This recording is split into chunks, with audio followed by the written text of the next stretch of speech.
Hello, everybody, and we're here again. Um, oh, we got a nice castle background. He's in hell. He's got all the fire behind him. Where are you at? It's a tavern. Close enough. Vandiclay always spoke. Like on Sunday, half the village went to church and the other one went to the tavern. So yeah, we're gonna continue with the snow as a manifestation of disease on the social level. Um, I had a lot more issue with at least the way that he described it, and I think we'll get into it. And then in the next chapter, um, we're going to go into clothing and costumes, and I think that's a really fruitful thing to talk about, um, especially also to relate that back to the way that we look at that. But also in the way that Pageau talks about, I have a bunch of issues with what he's doing. So I guess that will take me into my intention. I will watch my frustration and see how that affects me and how it blinds me or how it opens up certain things. So yeah, that will be my intention for this week. Gustav, you want to go next?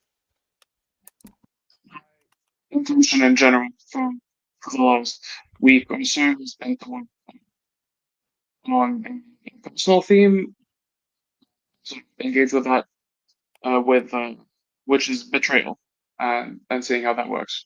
And so I'm going to be thinking about that. Yeah, Christopher, would you like to go next? Sure. Yeah.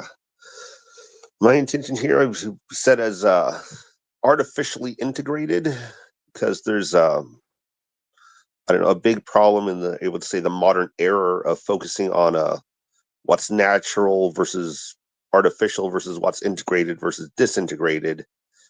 And that is, you're focusing on the integration is the important thing, I think, especially if you're, I don't know, maybe like me and tend to be naturally more oppositional and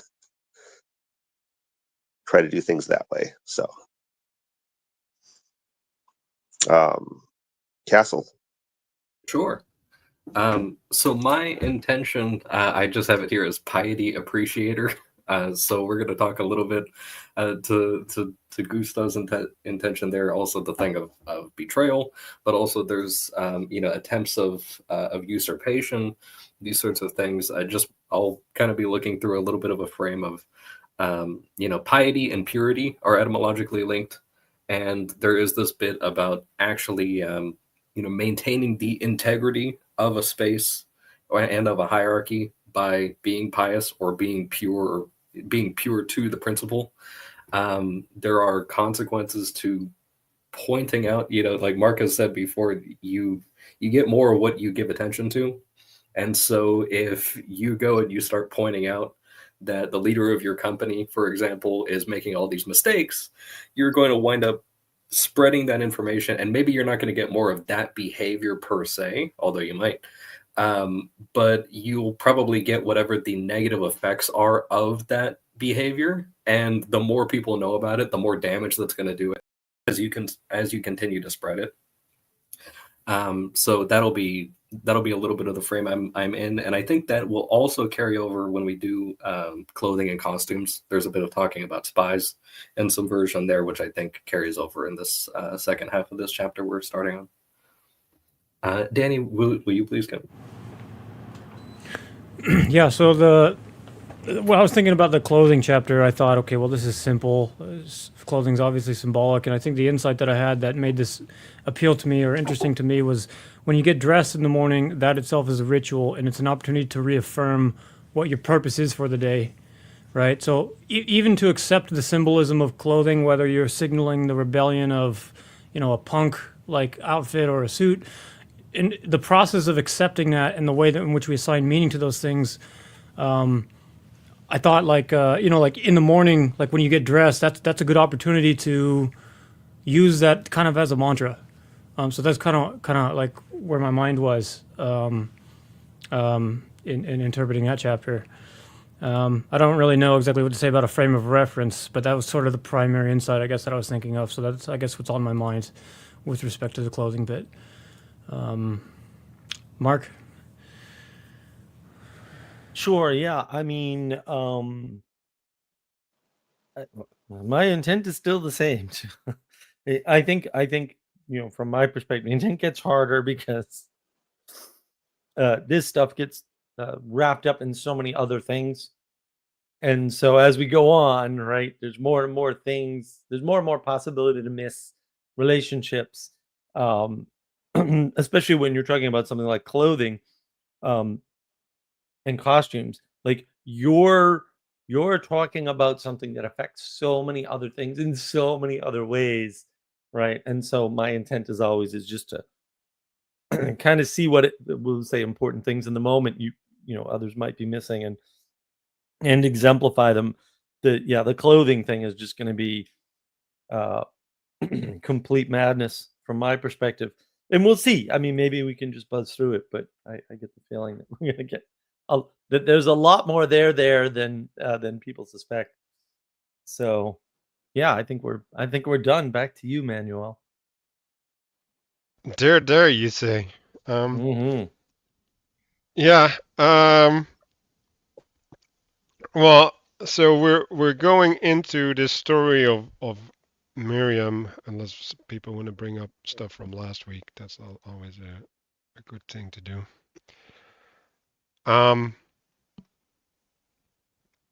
But yeah, to go back to next week, right? Like we were effectively stating that the disease was something that affected the outside, and by weakening, well, we'll get into that with the clothing, right? But like it's like a mediating role that the boundary has. By affecting that, right, like the identity of the whole gets affected, right? So we've first dealt with it at the scale of, well, the human, right, where the word is appropriate. Then we went onto the type of garment, right? I guess a little bit up. I'll put it on the screen. So when we're talking about whether it's linen or wool, right? So that was a reference to whether it's from nature, right, or from animal, right? So there's a different quality, right? And then we went to the house, right? And like the house is housing something, right? So it's a space in which multiple people can participate and share an identity within that, right? So you could have something like a church be that, right? But also your family home would be that, or even a club where you're gathering as fellowship. And yeah, I'll wait with the talk of maintenance, right? But we'll get to the group level when we talk about Miriam, right? And the way that she's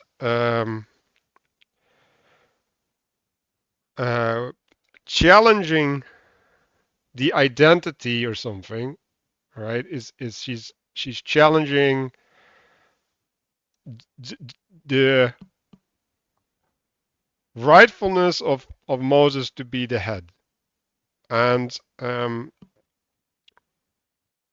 she speaks, and also Aaron speaks. So like I kind of want to go around and ask, like, what do we think they represent? Because that's not completely clear to me.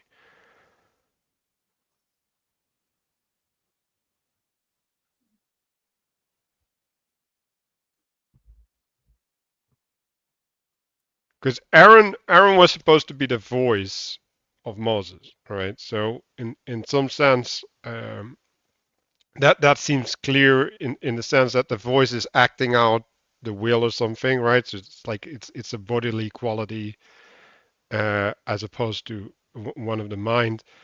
And the way that Miriam gets uh, picked out, she seems to be analogous to the skin, right? At least from the framing that Matthieu is giving in the book. So does anybody have any ideas about how that would be the case?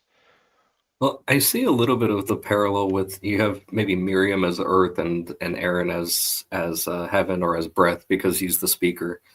So there is a little bit of that. You also have this fact that they're members of Moses's body in a sense because that's his family, but also they're members of his staff, because they're part of the leadership. And they have received some insights from God as well, not to the same degree that he has. So they're sort of like middle management or like upper middle management or something like that, if you use like a corporate analogy. So there's a little bit of that, but you're also experiencing a little bit of this kind of, I used as an analog a sort of mold last week instead of, just as kind of like a way that you can visualize the Zaroth disease. But just kind of thinking about that as a little bit of this leprosy happening inside the body of like Moses's family a bit.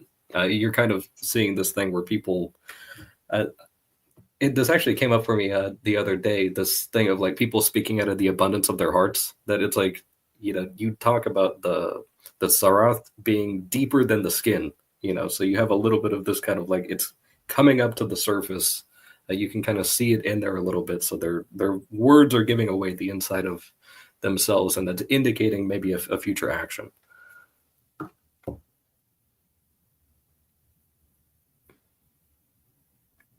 Yeah, so the thing that's coming up in my mind is that there's you were talking about a distinction between the house of Moses and Israel, right? So there's a because they're close to him, but they're also in leadership of a people.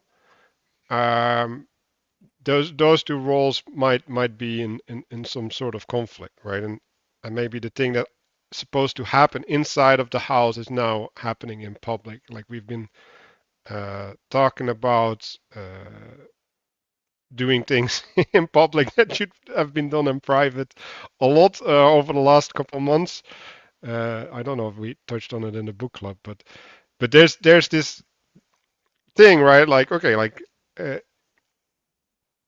in Dutch, the word for secret means in house or something, right? Like it's like the things that happen in house are supposed to be veiled from the rest of the world, right? And so like if you take the matters of your house into the public, then there's something wrong.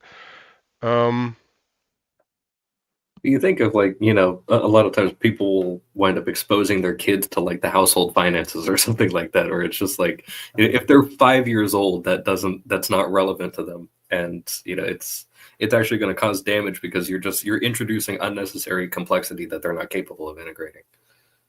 Right. Yeah, but I think Castle's on to something with the middle level management idea. Right, because he is trusted in my entire house. So the implication is they're only entrusted in part of the house. Right. And then it's why do you speak against him? Which is he's above you. Why are you doing this? Right. And it seems to me like there's a it's not clear from this at all, but that Miriam's using Aaron because he has more authority than she does, because he's the voice anyway. Mm. Right. And so you get that aspect of she's using his slightly higher authority to bolster her own complaint, right, by Right. finding an ally. But for me, this is relevant because just because you can democratically get a bunch of people together and overthrow the government doesn't make it right. Like, that's like, because you may think it's wrong what the government's doing, or in this case, Moses marrying that Ethiopian. Oh goodness, like that doesn't mean it's wrong. It could mean you're wrong, and right. And so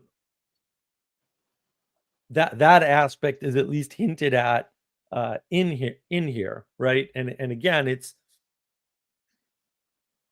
you can look at it, you can look at the pictures above too, and make some interesting correlations, right? You can say they're speaking up against the stability of artificial space, the hierarchy, right? And that would cause a return to primitive nature, which is bickering and finding imperfections and looking for excuses and overthrowing the hierarchy, and all of these things are primitive. Like, you don't overthrow the hierarchy, you repair it. Like, this is not that hard, right? Yeah, you don't complain about the old order. You either improve it and overtake it, right? Or like kowtow to it, which coming up for me earlier today. So, so I think that's in here too, right? It's more about proper place. And of course, what happens when you don't have your proper place, we'll say, in the hierarchy, or you don't know what it is, or you think it should be higher than it should be, because that's almost everybody. It's like, you fall into domicile, right? You literally get kicked out of your house. And that's exactly what happens. Like, yes, your attempt to overthrow things gets you kicked out of the house, and put you in domicile, because you want to be higher in the hierarchy than you are. And like, again, yeah, me too, bro. Get in line in the back. Also, cut it out. It's not gonna happen, right? You're not gonna take over the Linux kernel with your crappy language because you're a bad programmer. I never inject personal stuff into this. Anyway, yeah, I think that's more what this is about, is this hierarchical,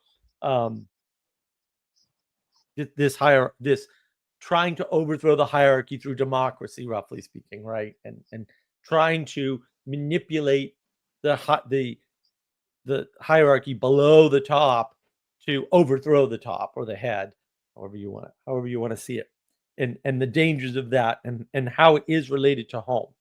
And so you can see what I would call the direct relationship to domicide here. And again, the top diagram is helpful, because if you apply it up, you go, oh, the artificial space is created by the head. Like, we owe that head. The head can be swapped, right? But we owe the headship a debt, because otherwise we'd be thrown into primitive nature, into pure rebellion. And I think that's really, and that's why it's an exile, right? Again, an exile is what? It's enforced domicile, right? And exile is, you're going into domicile. See you later, bye. You're going from the artificial space into primitive nature. See ya, right? Or out of civilization, out of the city. It doesn't really matter. They all work to some extent, right? I mean, the reason why you didn't want to get exiled from Athens is because, of course, Athens is the best place to be, as everybody knows, right? So, right, at least from their perspective, and it's the same thing here, and it always works, right? Because even if you go to a, quote, better city, I mean, it's possible to measure cities that way. I mean, it kind of is, it kind of isn't. It's still foreign to you, and so it's not. I mean, this is the great, one of the great problems of today, right? People are traveling. They're like, well, I'm going to live here and then I'll live there. And they never fit in. They never fit in because they didn't grow up there. And then they didn't stay where they grew up. And so the connections are broken. And look, sometimes you have to do that. I get that, but almost never. So, right. So you got to get that. Oh, we should always stay home unless or some really bad thing happens, and even then maybe we should stay home, right? Because then we won't fall into this type of domicide, we'll say. And so that Well, I think is more and the point here. there's a connection I'm seeing that's really powerful about Cain and Abel, because Aaron is Moses' older brother, just like Cain was Abel's older brother. Mm. And that also brings to mind something that Matthieu has been tweeting about the revenge of Abel, about how when Cain gets rid of Abel, then the descendants of Cain have to kind of suffer suffer through the functions that Abel had, in a bad way, in a kind of sick way, and it's kind of a disease of them. And this might be somewhat related about how there's a revolt against Moses, and then they suffer from this disease of degeneration. Yeah, that And like and there's a lot of betrayal in there. There's a lot of betrayal in there as well. yeah, I was gonna highlight that too for you. Man, like there's so many connections. So the first thing that I wanted to say is like Miriam is like the snake using Eve to get to Adam, right? So you have the first and the second generation of humans in this story in some sense, right? And then the other connection that I want to make to Cain and Abel is like what is Miriam doing, right? Like she's like a mark upon Israel or a stain, right? And so like what happens to to Cain? Well, he gets marked, right? So there's something with the visibility from the outside, right? Like you become highlighted, um, and in the highlighting, like so if someone has like well a mark on their forehead or something, right? It it affects your ability to relate to them because it just messes with your attention, right? Like your attention gets drawn to something that's not helpful to to your participation. So um, yeah, so this mark can be described as a disease. So the way that she's been uh, deemed is with the plague, right? Like snow. So they're having a functional uh, description. Um, and yeah, like I like this idea about the snow, right? So here's the idea that wait, that's not here. Where is it? Or maybe he writes, but the idea that snow is frozen water, right? So and we can even go into the chemistry, right? Like it's in a crystalline structure, although it's not a really good crystalline structure. Uh, but you can see how it would be water that is part of a structure, right? And so I don't know if you've ever been outside in the cold or something when you have a beard. But it can get coated with snow. So it can also be like kind of like a skin in some sense. Um, so I'm just trying to say, right, like it's in some sense it snow is an extension of the earth, right? Because it lays on the earth, like it's like a blanket on the earth, even, right? Like we're having all of these these ways to talk about it, and yeah, like the fact that that's water. Well, like I don't want to go open the whole bucket of water symbolism that I haven't figured out yet. But the water is the time influence, right? Like it's the cyclical influence, and if you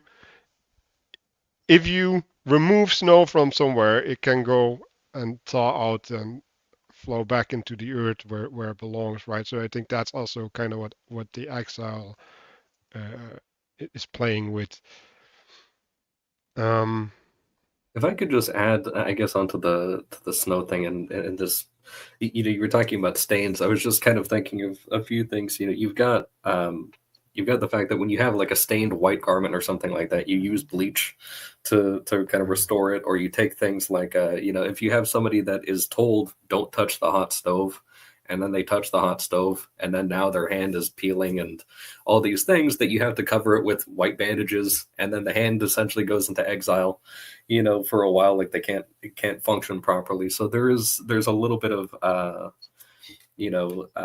dismembering, or not, like a thing not being remembered, something like that, in that process. And then in order to remember them, like it has to go through a certain process. Like you don't just put bleach on a stained garment, then it has to go through the process, a spin cycle or something like that. So there's a little bit of that type of stuff going on there. And I guess just to add, with Miriam and Aaron being like sort of heaven and earth, also to tie that into, like, Aaron was Moses' right hand man. It's not entirely clear what Miriam's responsibilities were. So, and she's doing a lot of sort of underhanded or left-handed behavior in this stuff. So we're seeing a lot of the things we saw in previous chapters pop up all at once. Yeah, and the primitive nature is on the left, and it's associated with time. So, yeah, that's all in there. And I think, yeah, when you have a disease, it will leave a mark. I think that's more what it is. And disease is a representation of change as such. And that's why he's relating it to time. Right? Dis-ease is something that happens as the result of time, if nothing else. Right? And so it's a representation of time, right? He says that at the bottom in the footnote, right? Dancing, disease, and death are all manifestations of the influence of cyclical time. Okay, well, that makes a lot of sense in terms of motion as such. We'll say puts you in a state of change, and that is more related to entropy than it is to artificial space, right? Where you're trying to keep the change, trying to manage the change. In dancing, you don't necessarily manage the change, although maybe you can to some extent, but there's still a bunch of entropy changing stuff happening there. Yeah, and I like this idea that things leave an effect, right? So like a disease is in some sense an attack on the identity of the body, and then the body has to assert its authority to reclaim its dominion, right? And now, like you can see it with antibodies or whatever, right? Like you actually adapt in such a way that now you're capable of resisting this influence, right? Like now you kind of sacrifice some of your identity to oppose the imposition upon you, and like that's the thing that we've been alluding to, right? Like even if the leader is a bad leader, right? If you're gonna like challenge his leadership, then the leader is gonna have to spend this time dealing with your challenge instead of improving his leadership, and you'll only get further adrift, right? Like you only fall deeper into disintegration, I guess, right? So to go back to the text, so I guess let me just pause real quick, not to get into clothing and stuff, but since Castle mentioned garments or renewing a garment, I don't remember exactly the words he used. When I was reading Joshua 3, I was thinking about the symbolism of white and righteousness, and how the symbolism of how the red blood of Christ. I was thinking about what it means to be righteous and white in clothing, and Joshua is given new garments. It says in Zechariah 3, they didn't take his filthy garments and put them in the washing machine. Just one of the things that I was thinking about was whether or not that was relevant or not. I don't know. I don't know, from a symbology, but that was just one of the things on my mind. I just wanted to put that on the table of, is there a difference between, symbolically, is there a difference between putting garments in the washing machine versus, in terms of, becoming righteous or white versus being given a new, Yeah, because one's renewal and the other's revivification. Right. So when you wash dirty garments, you're revivifying them. Right. But when you undergo a change in station, right, that's a renewal or an upgrade or something. And so you need to start fresh. And sometimes you need to start fresh. Like that's the thing that definitely happens. And so yeah, it's and because we don't understand the difference between things like renewal and revivification, it's especially important to sort of see that, yeah, these are drastically different. They represent entirely different things with no overlap, and it's super important.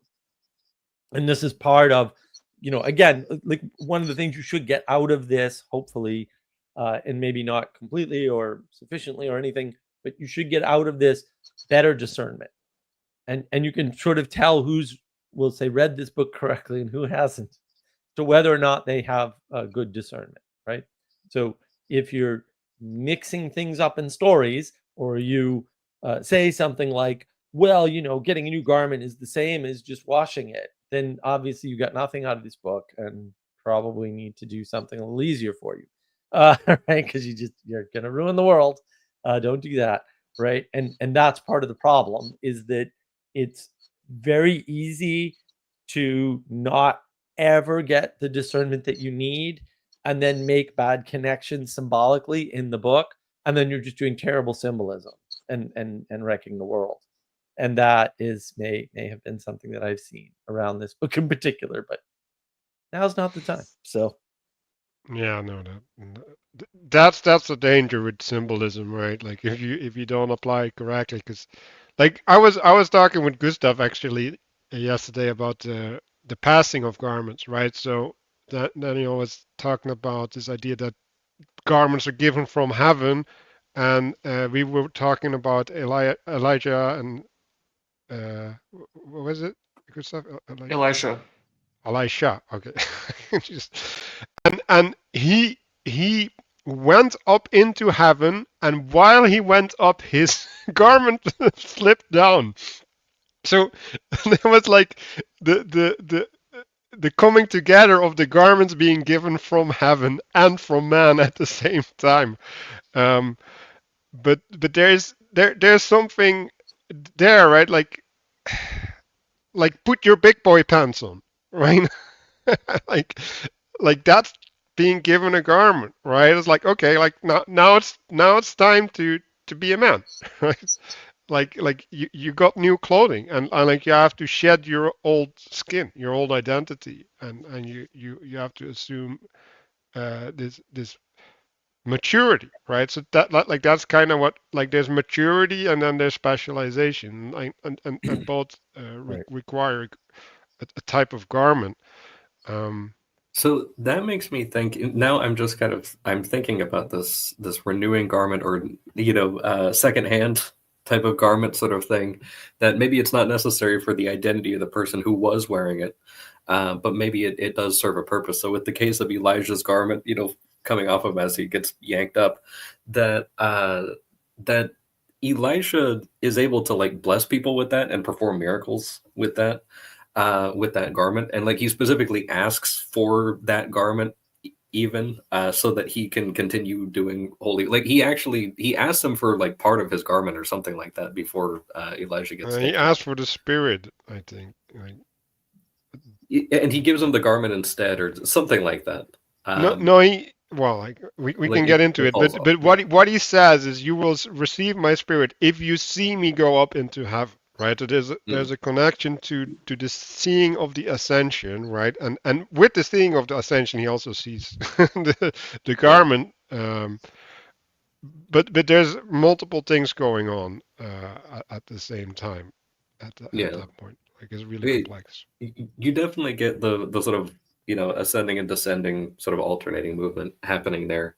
And you see that after the ascension later on, and you also see this with you see the sort of like passing on of the garment thing with St. Paul's handkerchief being used by like a bunch of his successors as a means of performing miracles, stuff like that. But I guess another image that kind of came up because I recently read it a few weeks ago is that in the book of Revelation, there's actually this is kind of for Danny, that there's imagery of God coming in a garment that is white but speckled with blood. And so there's but it's a transitional event as well. So it's like, he's not normally depicted this way, but for the specific occasion, there's what appears to be, a garment that's not necessarily 100% pure. But there is something to do with kind of like, okay, you're about to undergo a cycle. Like there's something like that happening there. Well, yeah, and like the marks, right, or the stains or whatever, they're also a signal that something needs to happen, right? So either Miriam needs to repent or she needs to be exiled. Like that's the two options, right? And then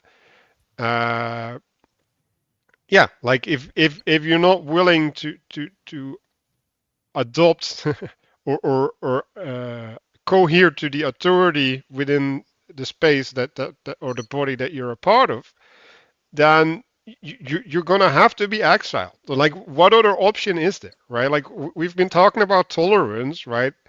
And it's like, well, yeah, you can tolerate something, right? But we have this saying in Dutch, soft healers make festering wounds. Like,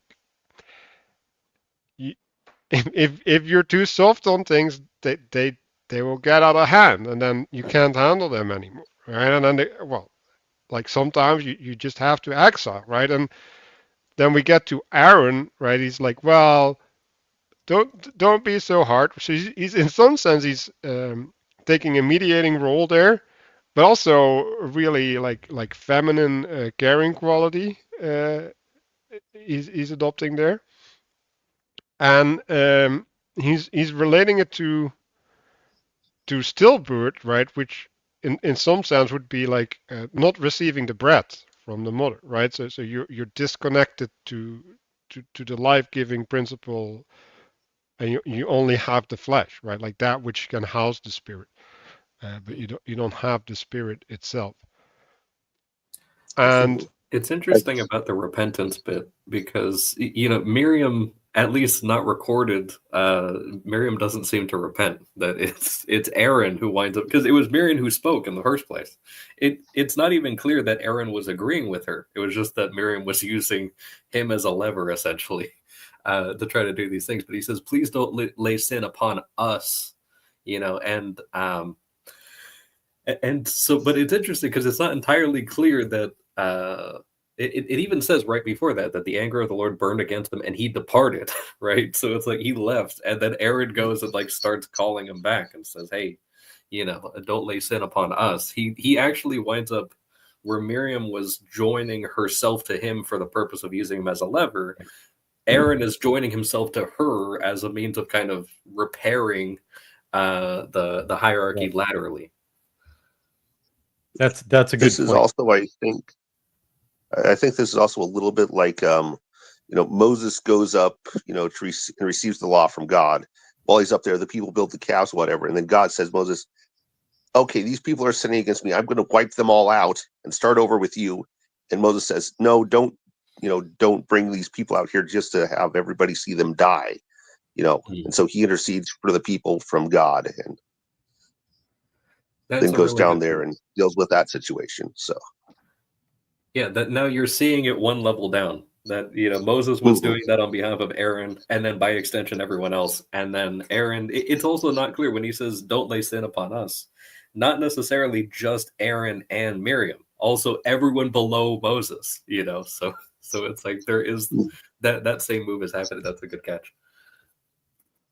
Yeah, it's the protection of the hierarchy of the things below. That's why you don't tear down the head just because you're a crazy, rebellious, narcissistic psychopath. That might be a projection. Close enough. So it's interesting. Well, a couple things are interesting, right? So with Aaron saying this, he's keeping the hat clean, right? Because now the hat doesn't have to come back on its decision, but you can basically having Aaron as the the input, right? And now he can adjust to the appeal from lower in the hierarchy.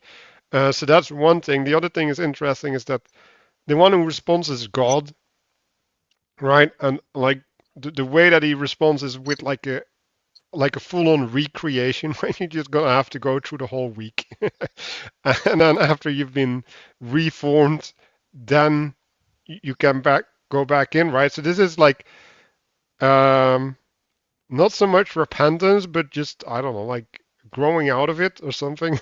Like at least that's the way I'm looking at it, because I don't think it's her active participation, right? Like it's just no, like you will be affected, and the error of your ways will become clear to you while you're outside.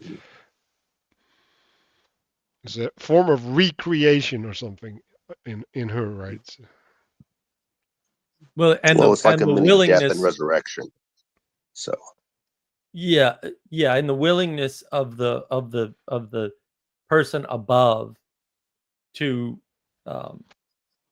to make a movement, to save the people below, right? Whatever that entails, right? I mean, you're still putting your putting your good name on the line, right? As if that's a good idea, and wiping them out isn't the right answer, because sometimes a flood is necessary to wipe everybody out, right? So yeah, I think all of that is important, and this idea that that redemption is possible if it comes from above and not from the hierarchy, right, or from the material part of the hierarchy, is also interesting, right? And that's what creates the option of domicide over not existing anymore, non-being or something. Sure. And so that's super important. That's a real that to me is a real key in this whole thing. Yeah, you've got to have that that option available. So looking at this, we have this then paragraph after the Bible excerpt, so you have this thing about her exposing the discrepancy of marrying a foreign woman, and that's like that is a discrepancy. Like they're explicitly told not to do that. I think it's like the book of Ezra. I think it was the prophet Ezra like finds out that a bunch of the Israelites have been marrying people of different faiths and different things like that, and he actually rips his beard off and then sits appalled until sundown, and a bunch of people gather around him and also just sit appalled for like hours when they find out. They get like the census data and everything, and it's not good. And like so there were consequences to that, but at the same time is that every now and then you'll have a discrepancy. And the fact is that Moses married a genuinely good woman. Like he actually found she was foreign, but she was actually a good woman. Her, to tie in like the Cain and Abel thing, as far as offerings go, her devotion to God, like she was not following some sort of foreign practice. She was 100% in on the mission of Israel, and her behavior actually saves Moses' son, where Moses' behavior of not circumcising his son in time actually almost got his son killed. And so she's presenting an almost Abel-like good offering, whereas Miriam's actually offering basically nothing aside from just like, hey, I'm here and like I received a thing, therefore I'm good. As if she deserved it or something like that, which I think is a thing that probably it's not just a Miriam thing. Like I think most people probably do that at some point. But that's just, I guess, something to point out is that it is a discrepancy, but sometimes discrepancies happen. Sometimes the leader of an organization, you take the thing like, the Queen of England doesn't have a passport type of thing. Like sometimes there's a little bit of leeway in there. It doesn't mean, oh, now they get to start robbing banks and stuff like that, but there's a little bit more leeway that happens there. And yeah, just that fact of that by trying to expose it, you wind up essentially making yourself worse, because then she essentially becomes a foreign woman as well. Like she gets kicked out of the camp, and then now everyone's gonna know, like, oh, she's the one that got kicked out for trying to rebel, so she's got to live with that. Well, it's not, but I don't think the right way to talk about it is discrepancy. And so here I have to take issue with the text. Sorry, but I not that it's necessarily phrased wrong. It's that the number, type, and severity of discrepancies that are acceptable higher in the hierarchy are different from the ones below. And this is why I don't like the universal use of the term hypocrisy. And I'm like, yeah, all parents are hypocrites in relation to their children on everything all the time. Cry me a river. I don't like. Why is this a point that anybody ever makes? Right. The hypocrisy is when it's somebody of the same station, right? And what they're pointing to is not necessarily hypocrisy as such. It's the lack of. It's a performative contradiction. It's the lack of the action matching the words, right? And so for me, I sort of reserve hypocrisy for when people's actions contradict one another, not their words, because people talk, and I don't know. It all sounds like wah wah wah to me anyway. So I just place very little importance on words. Sorry, guys. And I think that's the problem, is that when you place too much importance on words, and you have a flat world, or you believe in some other equality doctrine, you see hypocrisy everywhere, right? Because people misspeak. Your interpretation of the words isn't the same as theirs, and so they're not misspeaking, but you don't know that because whatever, you don't have a frame. And so you see all these contradictions in speech and action, and you say, aha, the world is horrible, and why should I believe these people, and this hierarchy thing is nonsense, right? But when you see it in terms of hierarchy, and you go, well, yeah, why would the Queen of England need a passport? That's kind of dumb. Like, why would you waste your time with that? That's foolish, right? It's dumb. Somebody has to not have a passport. Otherwise, what's the point of passports if they're universal, right? And maybe most people shouldn't have a passport, and only a few should. And then some don't need them at all because they get to travel without them. Like, that seems reasonable. Seems like a nice 3 strata system, and I'm a fan of triangles, so that seems good, actually. And I think that, again, that's where the problem comes in, when you're not really understanding that higher up the hierarchy there are different rules for a good reason, and the fact that you don't have those rules and can't do those things is good for you and for the universe. And that's where we get messed up, right? Because in equality, we think that what's good for the goose is good for the gander, and that, of course, is like, that's supposed to be a negative statement, by the way. It's not supposed to be stated positively. You probably don't know the history if you think otherwise, but whatever. And it's important to recognize that the rules change as you go up the hierarchy.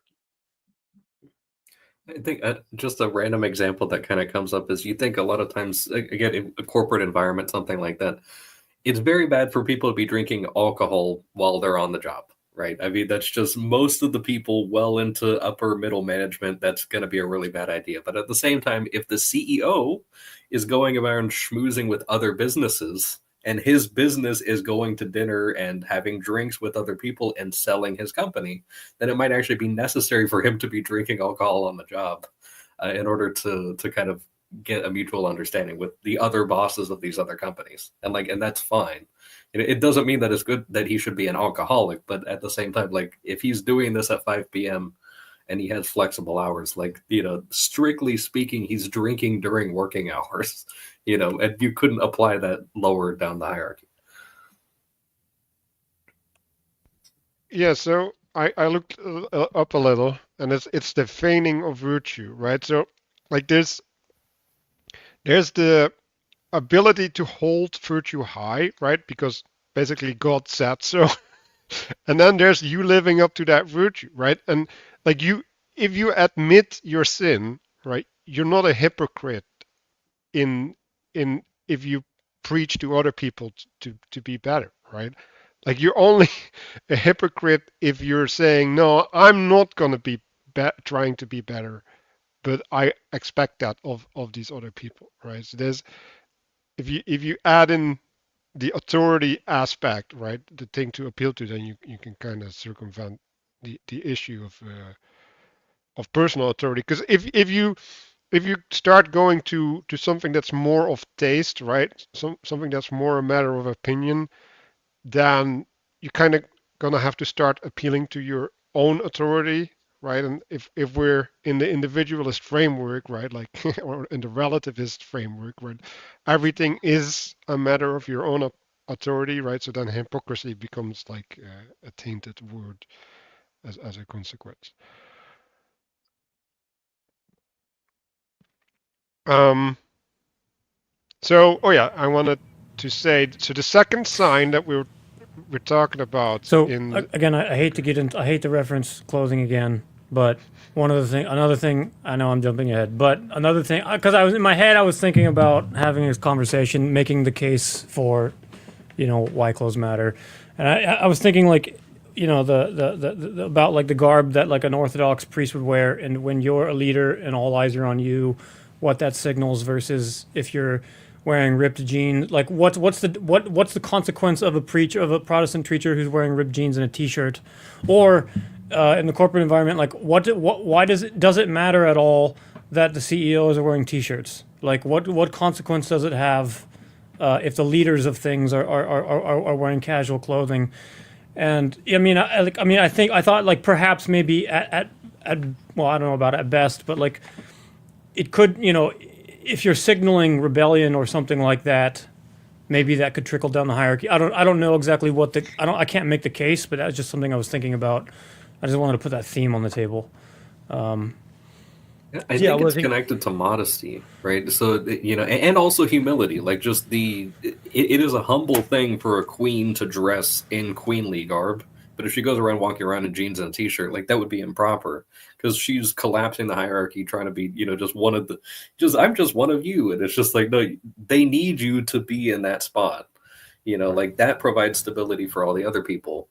And you look, a good example of this in the Bible is Queen Esther, where she humbles herself like extremely, but she has to wear all of this additional, garb and jewelry and everything like that. But then in her prayers, she's like, yeah, I am not attached to any of this stuff. I just do it because I have to, but she's not saying that to the people, that's an important distinction. She's saying that privately to God, but to the other people, like she has to uphold her station.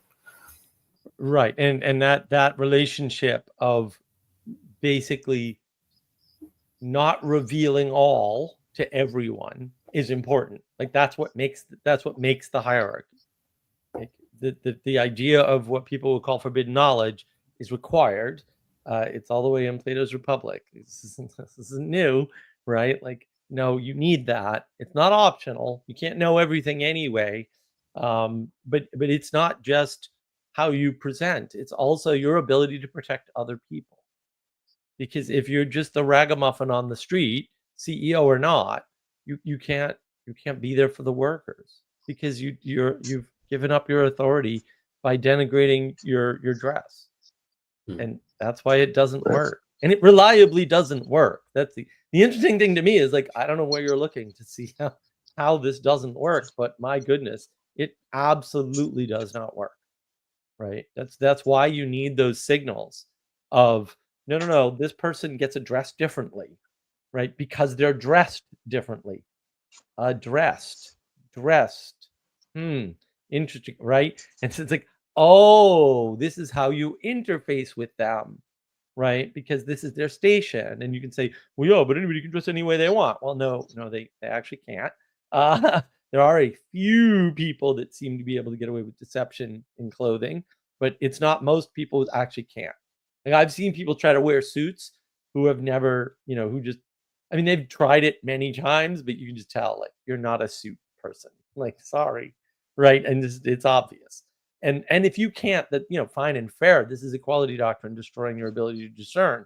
Also, these are discernible things, and you should probably pick up on those skills, you know, to the best of your ability, because it matters.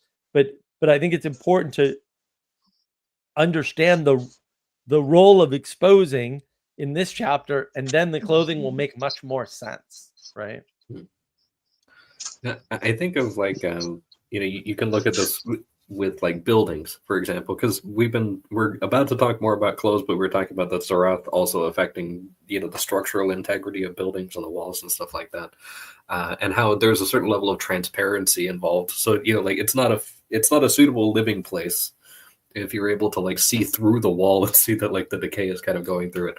But there's also, I was just getting this kind of image of like a bank. You know, you imagine that there's no electronic teller systems or whatever, and you actually have to go in and talk to an actual physical bank teller that's a human being that's there.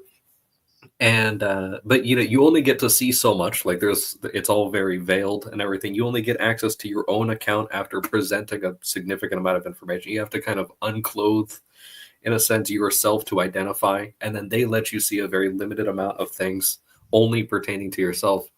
You know, compare that to if you show up and the bank teller's just, you know, like, oh yeah, you can just rummage around, like you can't take anything, but you can take a look at all of the safety deposit boxes and everything, and, you know, just browse around all the stuff we got. Or if you just had a bank that was like, even if it was indestructible, if it was just made out of glass, you know, and you could just see everything that was in there, you had access to all the information that was there. Like no one would use that, even if it was completely impenetrable and people could only see in. And if all you had was like a few $1,000s inside of a safety deposit box, like most people wouldn't feel comfortable with even their own items being exposed that way, even if it was secure, you know. So there is an element of that as well. Yeah, there's also chapter 59 has versions of this diagram here, where on the far left the hierarchy is completely gone, right, and it's labeled like either dying or naked. So yeah. Yeah, so I want to add a couple things, right? So we're talking about clothing, right? And we're talking about things that are flowing from the clothing, and so we're actually talking about a ritual or a code of conduct or something, right? That allows things to function, right? And so if we undress, we remove signs that we use to navigate in the world, right? So, like, if we still have a society where 99% of all the people in leadership dress their station and one person doesn't, right? Like, we inherit through absorption those relationships, and then the one outlier isn't that big a deal, although like it's still a big deal. But if everybody does it, right, like now we're removing the affordances in our social structure. So one of the things that I'm really focusing on, and like I've fallen to this trap myself, right? Like in English you just say you to another person, right? But in Dutch or in German, right, like you have to a higher person you say sie or u, right? Which means that you're placing yourself under them by the way that you talk to them, right? And like this has been removed from our vocabulary, like almost completely, right? And this stuff, like that's really worrisome to me, right? Because like now you're basically removing ways of understanding your place in the world, right? Because it's like one of the things that we're not really talking about is, well, like, how is Miriam supposed to know what she's supposed to challenge and what she's not supposed to challenge? Well, like God told her so, right? It's like, well, no, I speak face to face with Moses. Like you're not there, and in other words, and this, we've been talking about this, Moses can see things that she doesn't get to see, right? Because she's not Moses. And so that's why she can't challenge him. And so when you don't realize that there's people that see things that you don't get to see, then the challenge becomes obvious, right? Like that would be the natural consequence of it would be an imperative even, because like you're correcting a wrong. Well, also another thing that happens in the exile and the potential reintegration of Miriam back into the camp. Although I think where he says it's like a cycle of cleansing and all this sort of stuff, I think that's quite generous.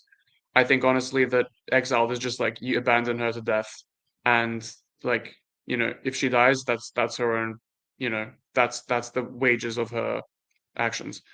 But if she is reintegrated, she's reintegrated at a lower level. She's been humiliated. She's a traitor, and she can return, but she will be placed at an appropriate level, right?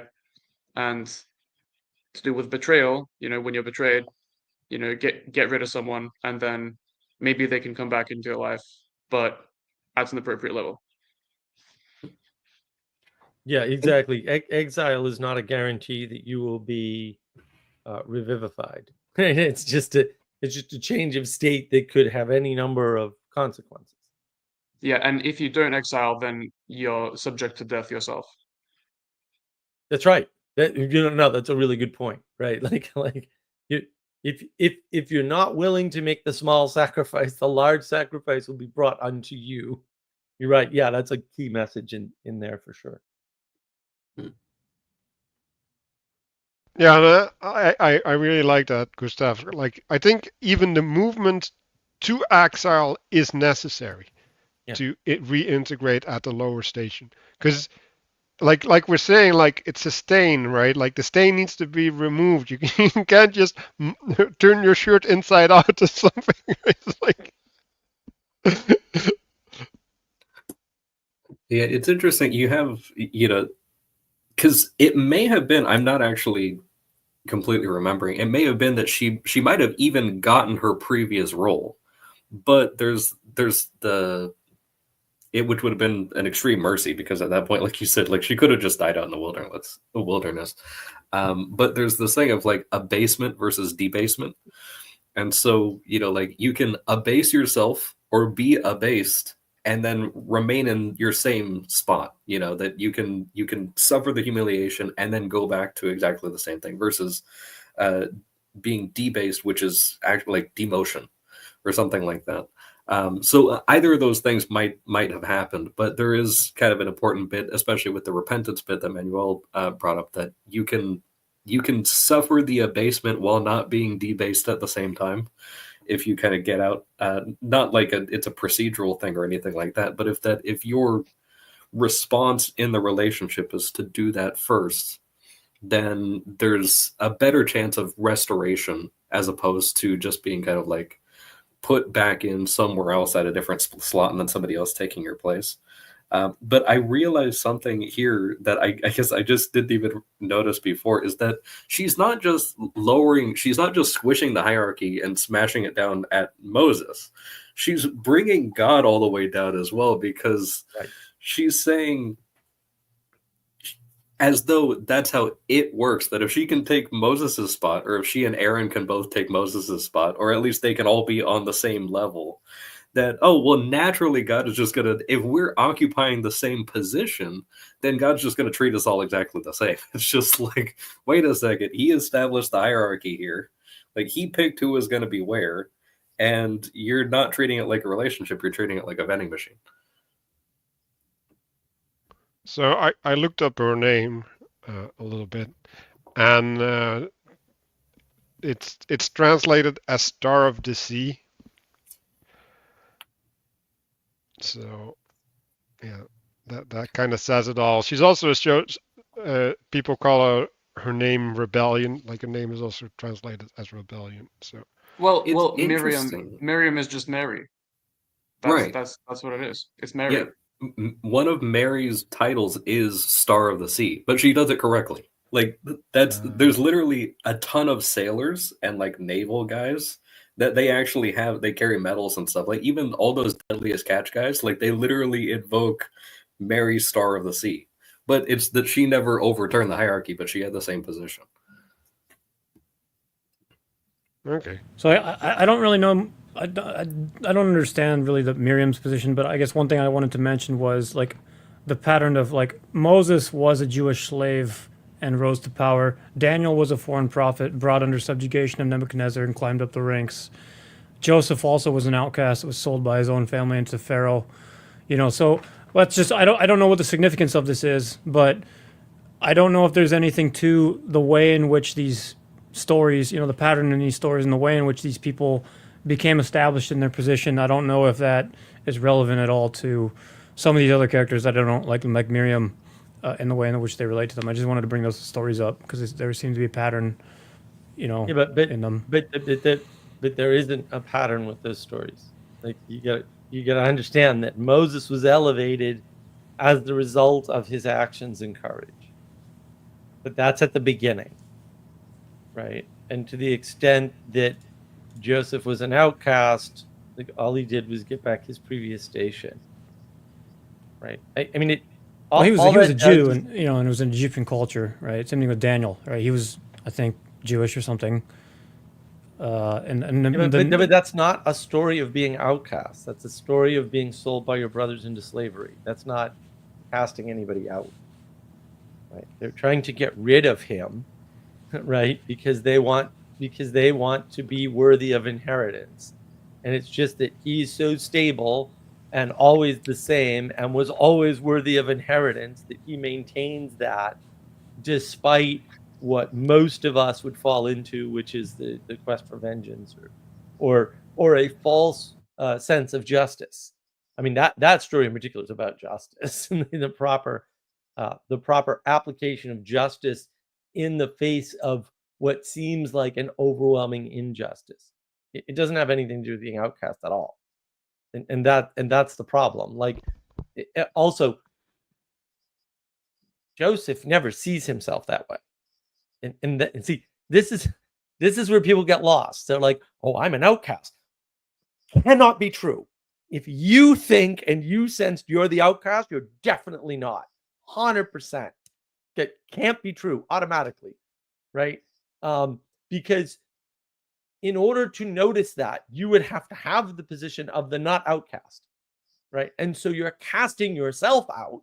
That's your own fault. But that's not. No one did that to you, right? And so it's not noble, and you can't regain nobility by correcting it, right? And you can't claim that, you know, if I was an outcast, I'd be no, like, that's impossible, right? This is just a confusion of perspective. People think they have a perspective outside themselves so they can judge themselves. And it's like, you can't do that, right? And that's why I think people get confused. It's like, yeah, that story is about somebody who maintains his position despite it forcibly being taken away from him in a way, right? He just ends up on top all the time because he was always meant to be on top. It's not that hard. Like, he's never not on top because he's on top. And nobody likes that. Everybody wants to know how to climb the ladder and get up the hierarchy. You can't. Go away. Just deal with it. Like, that's the problem. You just need to deal with your limitations. You have limitations, accept them, and work within them instead of constantly trying to figure out why am I forsaken? You're not forsaken. Okay. You're just suffering the consequences of the lack of acceptance of your constraints. You just need to deal with it. Right. And if, for example, you ever figured out, oh, I was an outcast from my family, right? Like, that would be too late to do anything about it.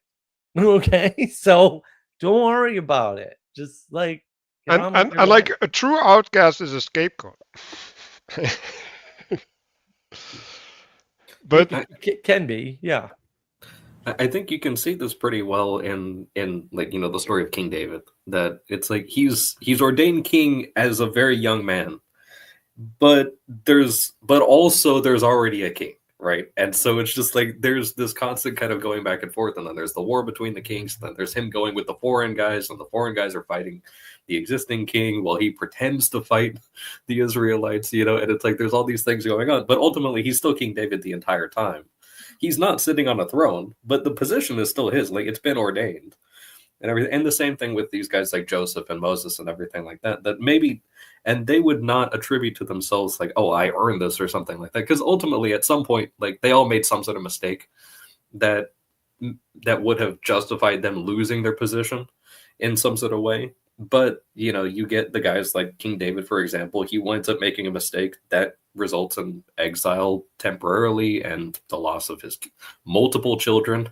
Actually, like there's consequences to the actions, and yet he still lived and died, King David, and was canonized the saint King David. And it's like but there are still consequences to the actions. But yeah, he abased himself and was not debased because the position was always his. But he could have thrown it away, like Solomon threw it away, even though that was ordained for him. Yeah, and I think with this idea, right, that Joseph was put in like a well, right? That was not done by the father, right? Like that's also important, right? Like the father never, and so the role of the father or God, right, in the story of David, right, like he was ordained by God, right, like, and then holding true to that which you've been given, right, your purpose. That is the thing that allows you to get to it, right? Um, and I wanted to talk a little bit about the outcasting, because I think it is fascinating, right? Because like you see it in lesser versions as well, right? Like when you say something and someone takes it as a judgment, right? Like, oh, you're casting me out of my station right now because you're saying this. Like, no, I'm not. Like that's something you do to yourself, right? And so this self-imposed judgment, like it's everywhere. Like it's everywhere. Man. There's also something with that people tend to confuse judgment and condemnation. Like people think, oh, you're judging me. It's like you can't judge me. What they mean is like, don't condemn me, don't judge me, don't condemn me. People make that switch and confusion all the time. So Yeah, and judgment's like diagnosis in a sense. Right. Often what's actually happening is you are in the wrong place and you're getting put back in the right place and you're pissed off.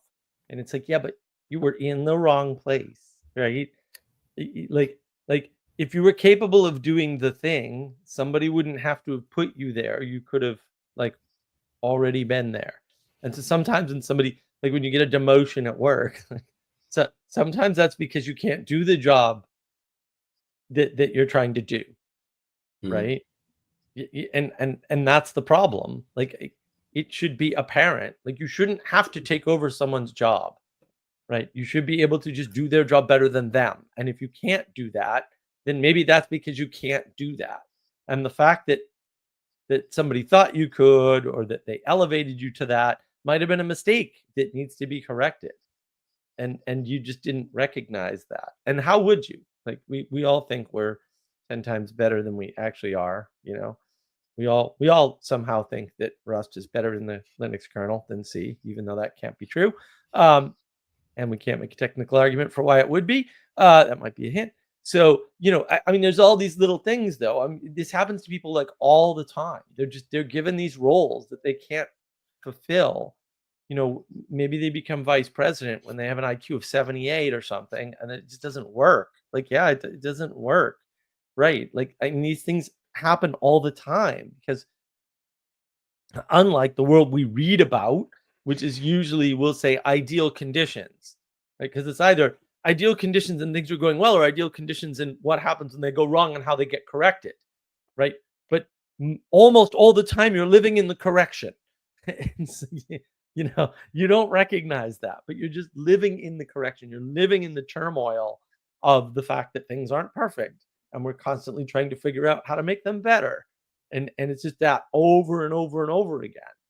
And we get confused with what's our proper station, which would solve our domicide, and what's not, like what things should we not be doing? Where is it that we shouldn't be situated.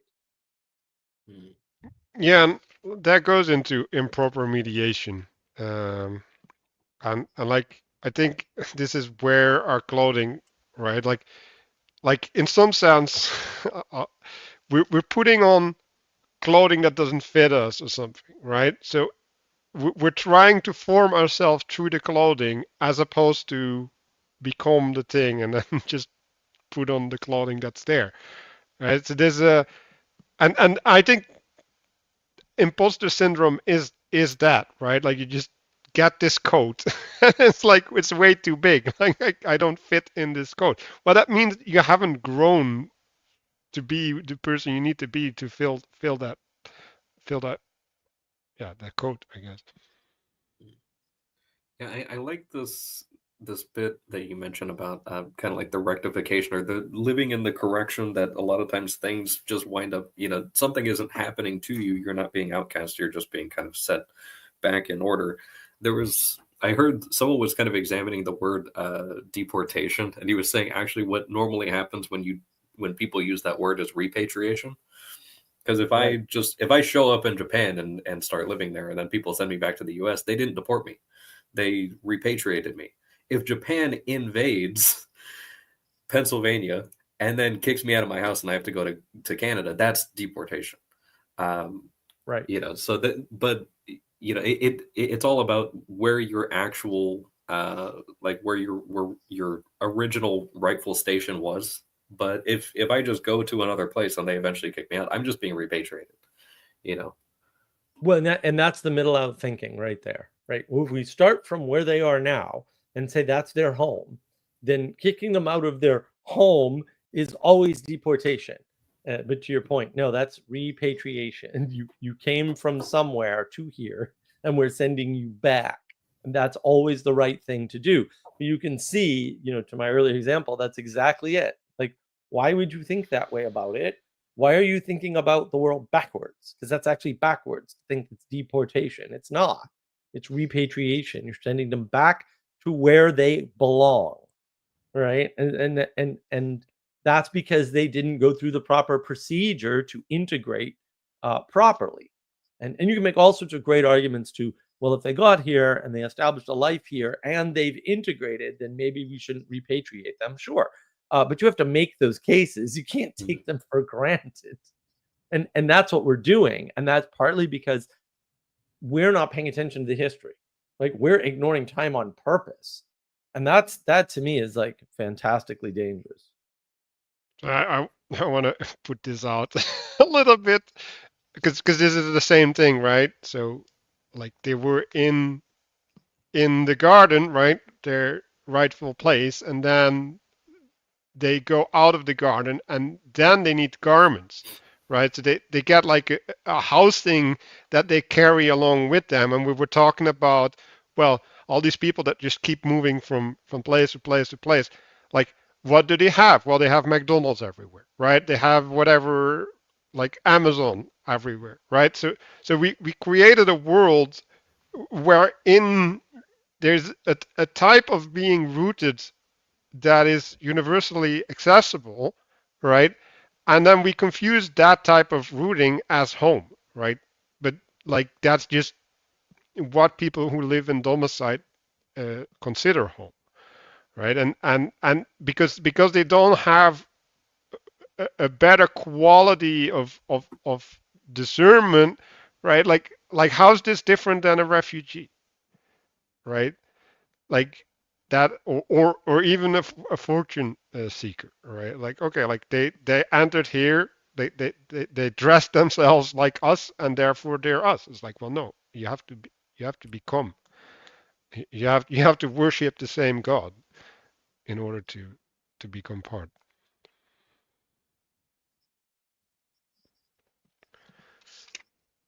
um so I'm going to Mark's favorite part, the image. I don't like this image with the narrative. uh like I just don't think it's appropriate. Like I don't know why he reused it in relation to Miriam. Like it doesn't make any sense to me.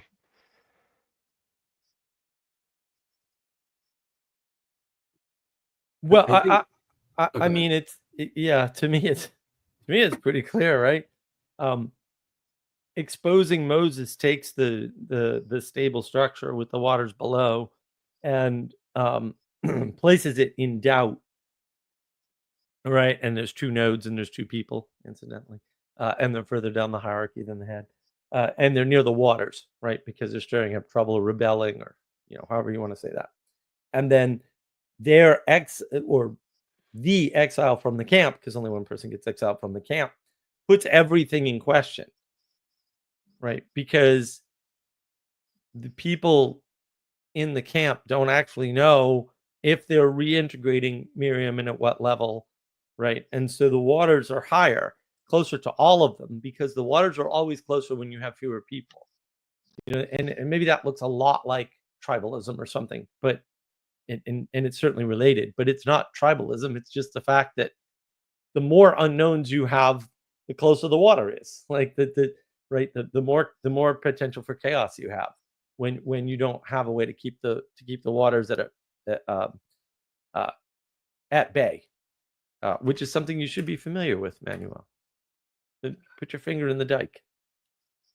Yeah, but the distinction that I would make, right, is like when you have to, which is Aaron and Miriam, and they're both representing aspects of Moses, right? Like I would see them as legs more so than.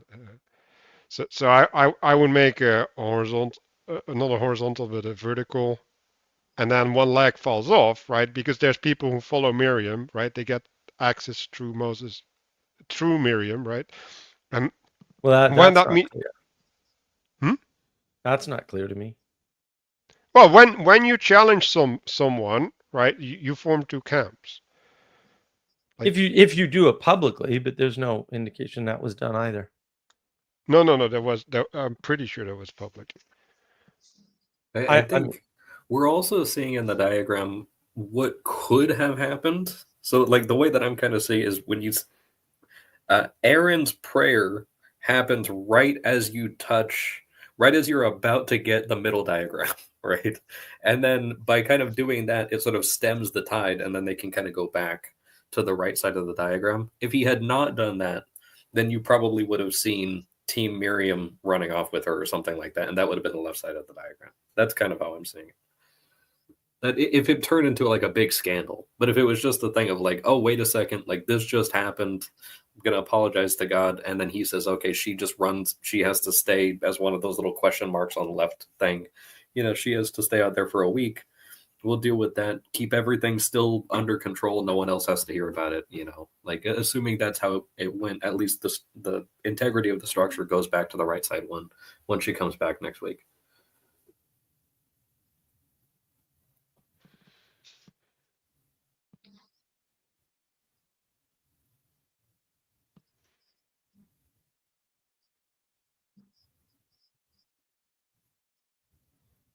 Oh, here, well, yeah. Here's this snow smelting thing. I thought it was on the previous page.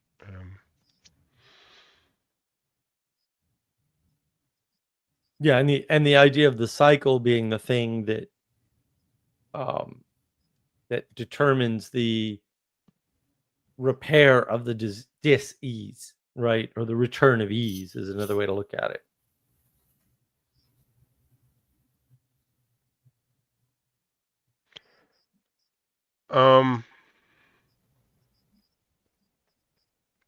So here there's a distinction being made, or well, two distinctions, I guess, because Moses is also above her, but like that's not being focused on, right? So Moses is an expression of the divine will, and Miriam is a medium, right? So in some sense she's not a full agent, right? She's used as a means of conveyance or channel.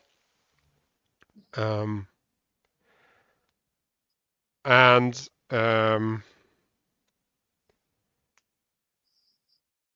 yeah, well, when we're talking about authority and getting into the driver's seat and making decisions, right? Like you got to know things, right? You gotta You gotta know where you're standing on, else you're gonna build a house on sand.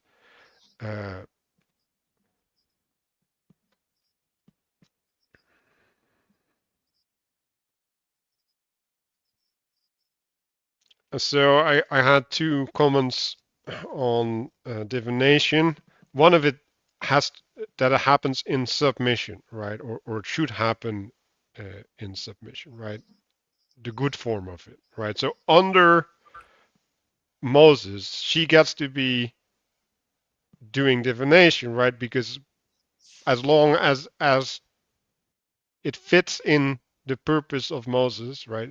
The vision of Moses, then the divination or gets to be fruitful, right? It gets to participate, but that also means that it gets to be suspended by a higher authority, right? So it gets to be overruled, right? It's like, okay, no, this is not a proper prophecy, or like this is a false prophecy, or a bad explanation of your prophecy, right? Like, Yeah, and that the only people who are able to do it, because it says complements or completes direct revelation, and like that complementing is often within the structure of the hierarchy. That, you know, if you're at the bottom of the hierarchy, or if you're a common folk, like you should not be doing divination, like just actually at all. And, you know, but at the same time, that's where you have like the different layers of you know, governance and stuff like that, for, you know, just in case something interesting happens, you know, the information can be passed up. But ultimately the the determination, it should be the people who are, ultimately it was the priests that were able to participate in that, and maybe not even all of them, like just the higher ones could do that. And this function, or this role or something, or like, I don't know, like this thing of like Miriam being kind of, it parallels exactly that this space of the Blessed Virgin Mary is of like private revelation and like undocumented things in the Bible and so on. Yeah, there's a lot of like behind the scenes, very moon-like. Yeah.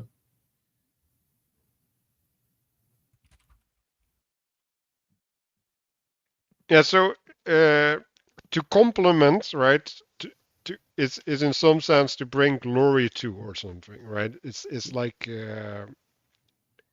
well, it's fleshing out in some sense. It's filling up. It has to do with well, yeah, putting flesh on the bones, I guess. That's just uh, but again, like you gotta adhere to the structure, else you have cancer, right? And,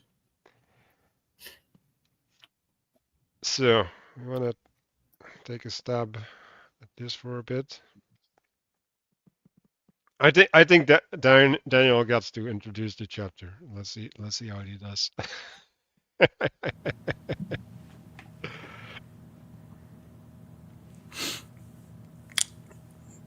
Well, I mean, I can maybe talk about my own thinking, but I'm not prepared to represent what the text is trying to say. I mean, I guess my initial take on this, when reading a chapter, was simply I felt the symbology that clothing is symbolic. I felt was obvious, and so I was thinking, what's the significance?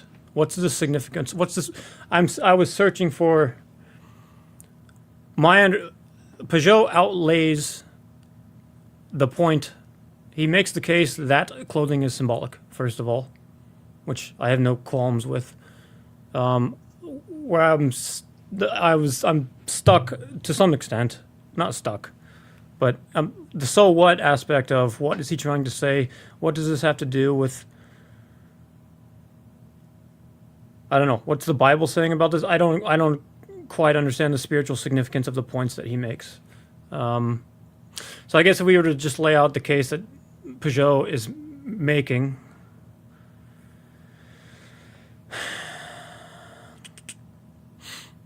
I mean, again, it's so you mentioned a line between opinion versus something else. In my hypothetical conversation in my head, trying to make the case for why clothing is symbolic, the conversation looks something along the lines of why certain influences like music are bad. So like if I'm talking to somebody who's can't see, like people complain that jobs aren't professional anymore. Okay, now if the CEOs are wearing T-shirts, I don't even know how to have that conversation. Like there's a connection there that I see, right? Yeah. Personally, if you're the leader of a team, like act like it. Like I've always like you mentioned. Also, Mark mentioned this like some people aren't suit guys. Like there's an element of owning. Like if you're in school and you updress, like you can tell that, like the professors can tell that, like some students who updressed, I was one of them. You're doing that to signal that you care. You know, like like this matters to me. You know, this is important to me. I didn't, you know, that to some extent, right?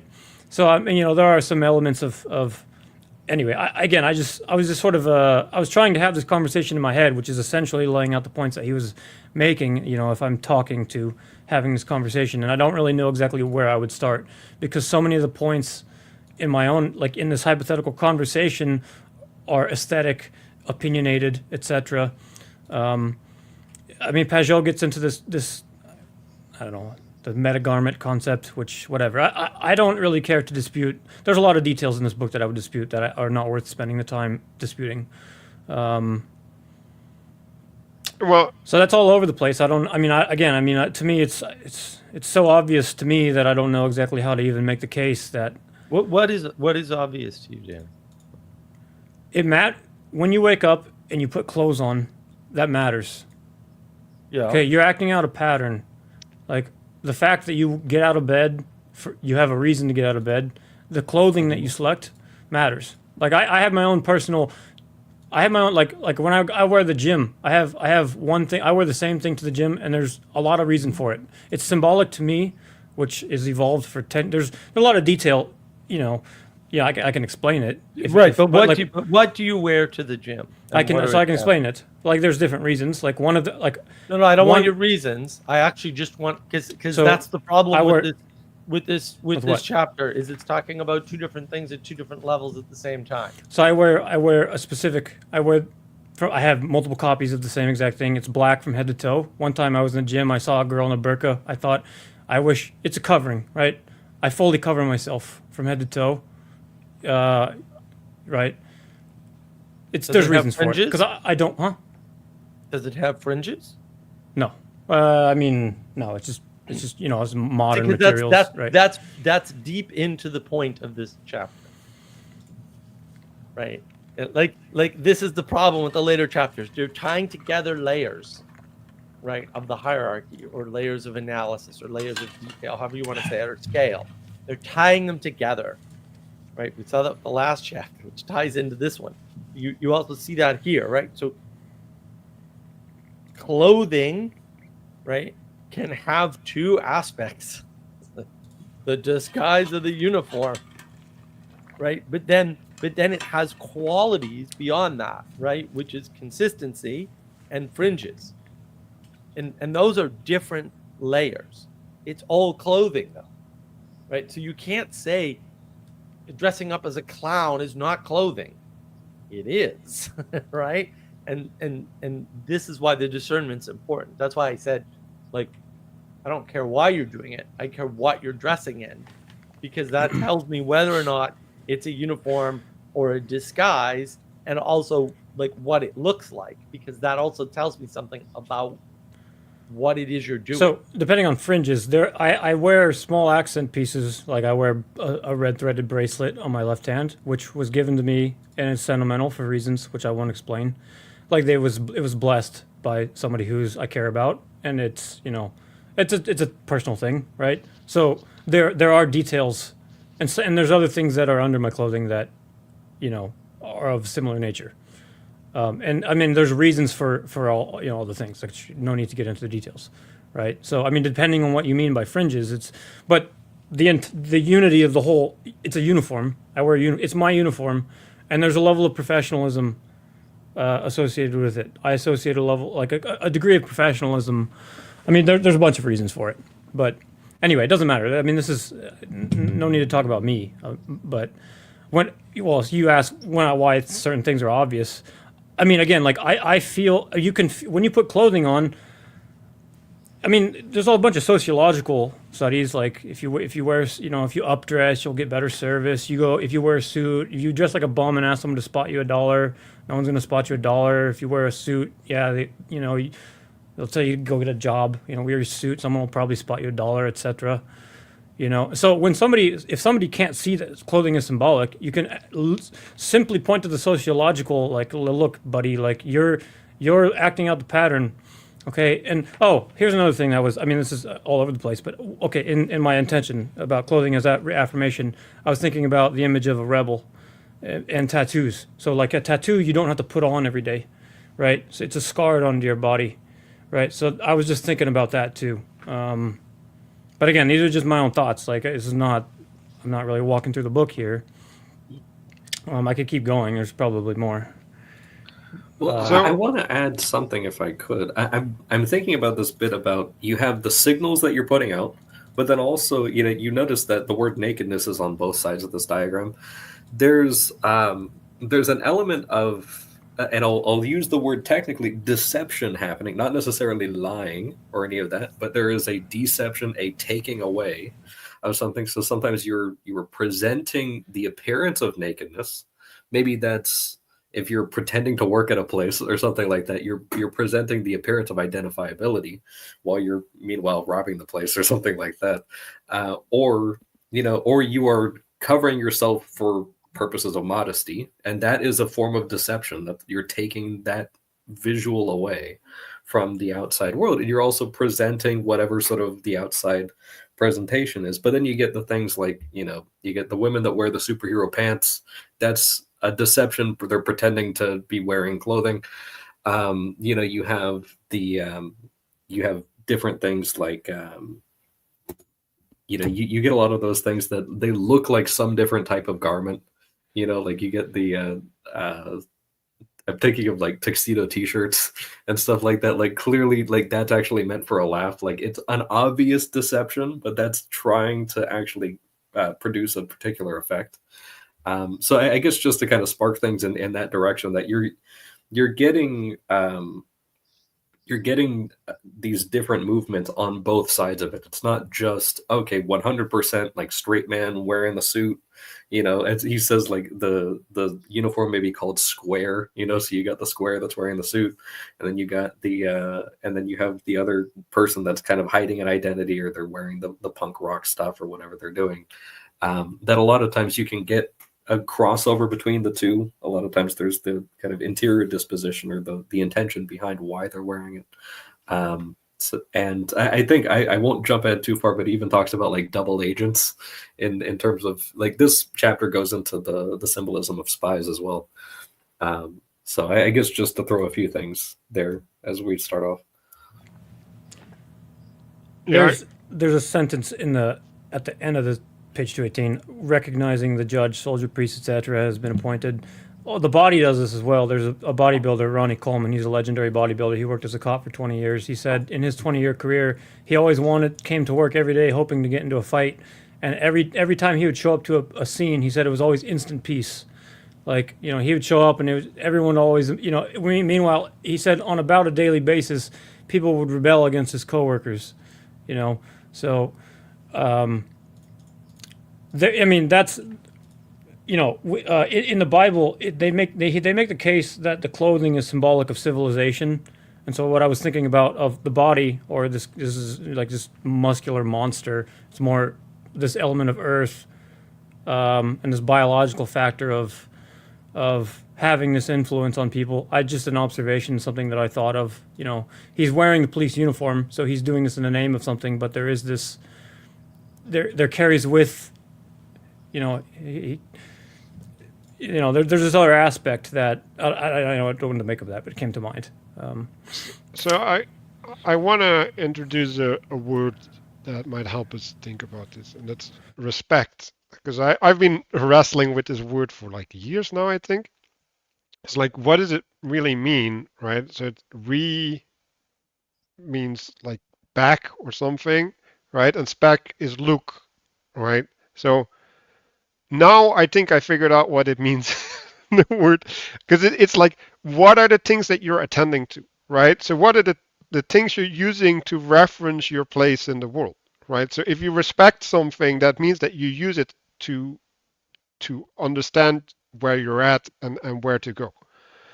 And that's what respect means, right? So if you respect a uniform, right, or someone wearing the uniform, right, you're going to use the directive or the authority that comes from the uniform to inform your decision making and your place in the world. If you disrespect someone wearing a uniform, you're going to disobey the authority that comes from there, right? So, like, I think it's really like Marx was saying, like, oh yeah, there's two. Well, there's this guy in the uniform, but there's multiple layers as well. But like there's the looking at, right? The being looked at, and there's also the you expressing yourself with the uniform on or with the clothing on, right? And then there's like a mediative quality, right? Which like we can say that like are the fringes, right? So I liked when Danny said, well, I wear a bracelet, right? So like what does that do? Well, that's a point that people can grasp onto, right? And connect to your personality outside of your uniform, right? So it's a means into your humanity that is beyond your uniform, right? So there's this issue with personal identifiers and uniforms, is you can't get personal identifiers to outshine, right? Like, so for example, like we have the what is it, the head covering stuff in Europe, right? The discussion a lot, like if you're holding public office, are you allowed to wear a head cover, right? It's like, well, no, because like you're supposed to represent the authority of the state, right? In your role. But then other people are making the argument, no, but I'm supposed to represent my religious affiliation because like my religion supersedes the authority of the state, right? And it's like, well, you get this tension, right? It was like, but if you're identifying as your religion, you can no longer identify as the state unless the state identifies as the religion, right? Like that's just like you can't have a multicultural state have religious representation like that doesn't work, right? So you gotta serve one master in other words.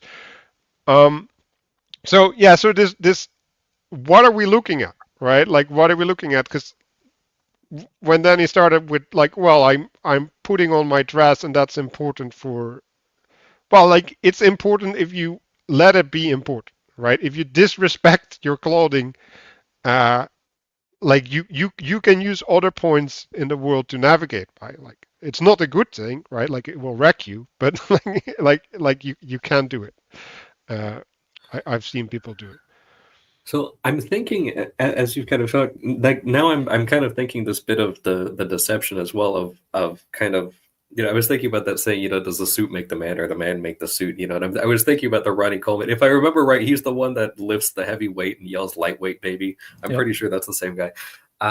That guy, like, I've seen a lot of cops, right? And most of them are just kind of like average build or kind of tall guys or whatever. You know, you get lots of different types of cops, but you could have, it's the same type of uniform, of course, different size for the different person or whatever, and different cut. But if you have a police officer who is 400 pounds, in very bad shape, you know, not taking care of himself and everything, versus Ronnie Coleman, who clearly is, you know, like the arms on that uniform are probably tearing at the seams because of how muscular he is.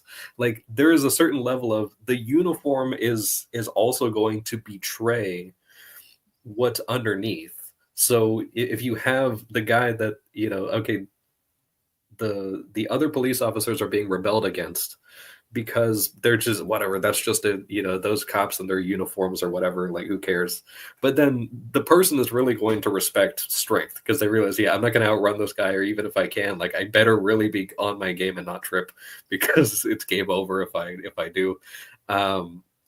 That's it gives away that, oh, this person might not be fit for their uniform. if they're not taking care of them. So not necessarily that you have to go to the extreme, but to Mark's point about you can identify people who are very uncomfortable wearing a suit. And like it's okay if that's just how that person is, but then they just should not be wearing suits if they're really not, if it's not something for them. Also on the owning aspect or the dictating of a suit, like I've seen quite a few, I've probably seen more corporate environments than most people. After college, I interviewed at Chick-fil-A. At Chick-fil-A, everyone has to wear a button down and a tie. It's a Christian, corporate too. That was the most stodgy, fake environment I've ever been in by far. I can't really explain why, but the people felt so fake, like it's different when it's dictated. I mean, this is the concept of this is not people have talked about this. I think there's a clip by Guy Ritchie on Joe Rogan that talks about the death of the suit and how the business world killed the suit. There has to be an element of creativity. Like when you put a well-fitting suit is different than a suit that if you're told to wear a suit and it doesn't fit well, it doesn't signal the same, right? But I mean, I again, I can't make the case or explain why, but like the Chick-fil-A, again, sorry if you're, it is what it is. The Chick-fil-A, I felt, there's something repulsive about that corporate office. I don't know exactly how to explain it, but there is, it is part of their dress code that, it's not appropriate. Well, anyway, it doesn't matter, my opinion on it, but so that's just an anecdote, but. Well, I would agree. As a teenager, I worked at a candy shop that required shirt and tie and everything, and it was like a chocolate shop and everything, but it was a very sterile environment. But the thing was that it was extremely uncomfortable, and it was a lot of work, and there was a lot of bending down and stocking. That like if you worked there, you were handling money, you were handling food, you were wrapping stuff. Like they did all in-house Christmas wrapping and stuff, and that was when all the old people came in and started buying, billions of dollars of chocolate. And it's like and then you were going in the back and doing you were stocking and you were doing inventory checks and all these different things. And it's like it was not proper work clothing. It was good for the appearance, but for the responsibilities, like the things that they expected you to do, you were going to get dirty. Like it was going to happen, and you were wearing a white shirt. And it's just like it. So the stress was on to make sure that your clothing isn't magic, right? And signals aren't always right. This is where people get confused. They think because they're looking for like a pointer that's never wrong. And it's like, no, like these things have to match up, and that's the problem. And you can get silly with it, right? So like I went to private school, right? So we had to dress in a suit and tie. And some of us weren't ready yet to be noble and regal. But the way you do that when you're a child is to act out the part. And this is where everyone's confused. LARPing and this is bullshit. Okay, sorry, it just is. Don't think that way. It will destroy your way of discerning the world. Like there is a time when you try things before you are ready for them. That is true. Right? And that may result in you getting demoted and not being able to do it again. That is also true because the world is not some smooth video game path from level 1 to the boss level. Like that's not the world we live in. It's not the world we're ever gonna live in. That ain't gonna happen. Right? You need to get over that now. And so the fact that maybe the uniform doesn't match the job is called humans suck. Also, like, where have you been? Like, when did humans not suck? It's just it just turns out that all the problems in the world are actually caused by people. Like, I don't know what to tell you. Like, what do you want me to do about it? You're not going to do anything about it, that's for sure. And so the fact that it doesn't always work or doesn't work consistently or doesn't give you the result you want doesn't mean anything, right? It just means an error was made somewhere by somebody, and it could be you, by the way. Your discomfort might be you. I don't know. Maybe I go there and I'm like, oh yeah, this is fine. I don't know, right? I have no idea. And that's the problem. If you're looking for something, we'll say in this material world, to reliably point you the way and never corrupt, then you're screwed. Like, you're absolutely screwed. You'd be lucky to get something in your lifetime that is free enough of corruption for long enough that it's stable throughout your lifetime. Right. But that's not going to be all the things. And that's where the problem is. Right. And in a technological society where you have so many levers and time compression devices, because most technology is actually time compression, that's going to be, that's going to happen less and less. You're going to have more and more things, and they're going to be more and more temporary, right? Which is exactly what we're seeing. That's why there's an increase in chaos or a flood of information, flood of entertainment, right? Which makes it worse. Like, why is Hollywood so bad? Because they're putting out, there's too many movies, there's too much entertainment. And so there's only so much talent. That hasn't changed, right? But the amount of entertainment has increased, which means you're using less talented people for the entertainment, or you're spreading out the talented people too thin and they can't make quality entertainment. That's just a cost of compressing time. And so you see this problem everywhere. The bottom line is there are places you can go where the uniform matters, right? I think things like the FedEx guy and the UPS guy and firefighters and police officers are great examples of uniforms that, are fairly reliable, right? But again, putting somebody in a uniform doesn't make them a cop, right? Like, it doesn't work that way. It's just one indicator, and the more indicators you have lined up, the better in some sense. But also, the more indicators you have, the less likely that you'll be lined up to all of them, right? And that's part of the problem, is people they're not recognizing the trade-off. And that's also why you can't do everything, right? You got to pick something, put on the uniform, and be that thing, and stop trying to be in the position of constant, well, I could do this or that, because that's not good for anybody, especially not you. Yeah, I worked in a steel mill, which is probably my favorite job I've ever had. And you have to wear PPE, which is a uniform. Steel-toed boots. You get dirty, reflective. The yellow blue Nucor, or the reflective thing. I always remember it felt good to put that on every day. Like, I liked it. And then I always felt a sense of pride. Especially if you had to run an errand after work. It feels good. It is distinguishing in some sense. Like, it's hard, it's difficult job, hard, blue collar type of an image. But I got the sense that I actually never talked to anybody about this, but I never heard anybody ever complain about having to put PPE on. People would complain about all kinds of trivial stuff. I've never once heard anybody complain about that. I don't think anybody really minded. I think it did have a bonding. That uniform had a bonding effect. There's a comfort in being able to identify yourself and to being. And what's interesting too is it's got like the United States flag on the shoulder patch, right? It's got this kind of militaristic feel to, like, it feels, there's something that feels like we're like doing something that's more exciting than real life, which we are.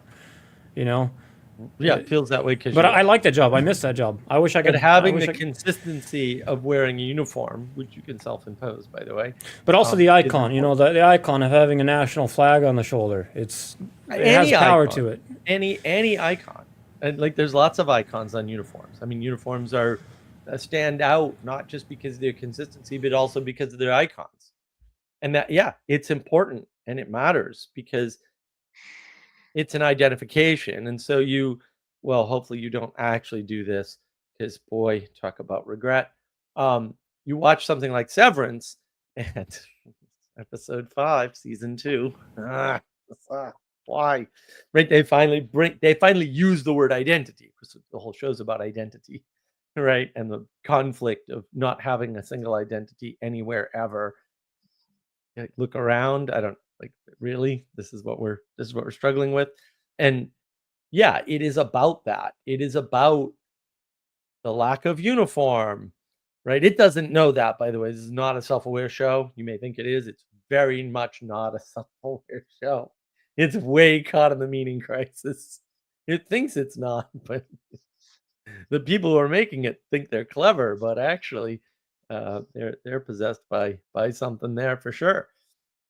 But they finally use the word identity, and oh, this is about identity, yes, and the struggle for your identity at work specifically versus your identity not at work, and why those two things aren't integrated, and how to navigate that, right, and what that all means, right. And they're using, of course, absurdism or extremism, often those are the same thing, to sort of exemplify this struggle. And the problem is, yeah, they don't have uniforms at work, and so they don't know who they are at work. That's actually what the show is. You don't know who you are when you're doing your work, right? Because you're not wearing a uniform. So all the other trappings are there, right? It's 9 to 5, right? You've got snacks, you've got a desk, you've got these nice 50s looking computers, which, boy, I'd buy one of those in a heartbeat. They must look cool. Of course, I have stuff that looks almost like that. It's not quite that old. All of these elements about, we'll say, the lack of costumes and clothing are in that show. Not overtly, though, right? Because it's not self-aware, so it doesn't actually know what it's missing. It just thinks it knows what it's missing. And the mixing, I mean, there's goats in the Stark unmarked office halls. So like very, very strange amount of mixing. And the uniforms, the costuming, the clothing is designed to allow for proper mixing and avoid improper mixing. Like, that's part of what's being done. And that's not to say it's 100% all the time, whatever, because again, it's not designed that way. It's not supposed to be that way, but you don't live in a perfect world. But that element is there, and that element is actually super important. And when you don't have it, the world kind of becomes more chaotic. Oh, wait. Right. And yeah, we've got, sweater vest, Steve Jobs destroying the world, because absolutely he did. Not only him, but boy, did, right. And then Intel and Cubes destroying the world.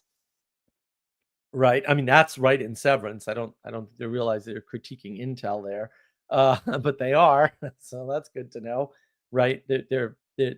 That way of not having a stable, permanent, well-known, well-understood place that prevents domicide is sort of the core fundamental issue, if you will, right? It's the issue of issues. Like, this isn't there anymore. We're not utilizing clothing for the purposes of preventing domicide anymore. We're not interfacing with things correctly anymore, and so that's just causing a bunch of failures in the culture, and they're showing up because we haven't been doing that. We don't have school uniforms for the most part. People don't know how to manage the multiple identities that are necessary to exist in the world as a whole human, right? Because people talk about the one and the many and the unity and all that nonsense. Well, in order to be a whole being, which is the correct way to talk about this, by the way, you need to be able to manage all of your parts and integrate them correctly. And you can't do that if you keep trying to rebel against the parts or get rid of them by making them a unity, which is the wrong way to think about the world. So, yeah, I want to start closing it down, but I want to add this idea of using clothing as a tool, right? So there's a way that you can use clothing to serve a purpose, right? Or express an identity, which is also serving a higher purpose, I guess. So serving a purpose could be like you go hiking, right, and you have a bunch of pockets and you have like water repellent stuff, right, where your mediation with the environment is lubricated or even changed, remarkably, right? Like a parachute might be one of those things, right? Like a parachute would be actually changing your relationship to your environment so that like you you your participation changes, right? And then you can get embedded, right? You like a whole new domain opens up. Um, same goes for protective clothing, right? So protective clothing allows you to expose yourself to things, right? Or like a uniform in the sense of a cop, right? Like allows you to stand above people in in a certain manners, right? So and then you have on the other side of the equation you have clothing that's serving you, right? Like it's serving your identity, it's serving your self-expression, right? Like like when you have a bunch of people who are trying to self-express with their clothing instead of serving, I don't know, like we're going to a formal attire event or something, right? Where we're all getting together in a suit, right? Then you're not dressing up for yourself. That might be like like the bracelet part is for yourself, but like the suit is to fit in the social event, right? But if you start dressing for your own purpose, now you have all of these confusing signals, right? Because if everybody dresses up for their own purposes, like how do you participate in that? Well, like Yeah, they what's your can't place? cooperate. Right. Like yeah, like Right. there's no unity. It's like um so yeah, and so it's not serving anything outside of that person, right? And so the only way that you can unify with that person is to crawl into their space and have them rule over you, right? And actually, this is the anti-feminism debate, right? It's like, well, ultimately, you have me crawling into your space because if you're not willing to surrender to the space that is set up and the like set set up by God, right, as marriage, then like we're gonna have to get into a different space to be together, right? And that's eventually gonna have to end up with me coming into your space if you're not coming in God's space, right? And um and so yeah, this yeah this clothing thing will keep on going on in the next week, but yeah, I think this distinction, right? Because there is uh, a place, right, for your personality.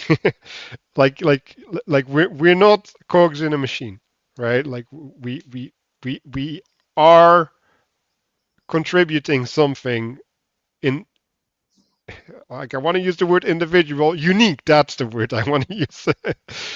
Like we have unique qualities to us, right? Because of, well, it doesn't even matter where they're coming from, right? And so they have to be given a place, right? They have to participate as well, right? Because they can be a blessing, right? Like we all know this, like a curse can be a blessing, right?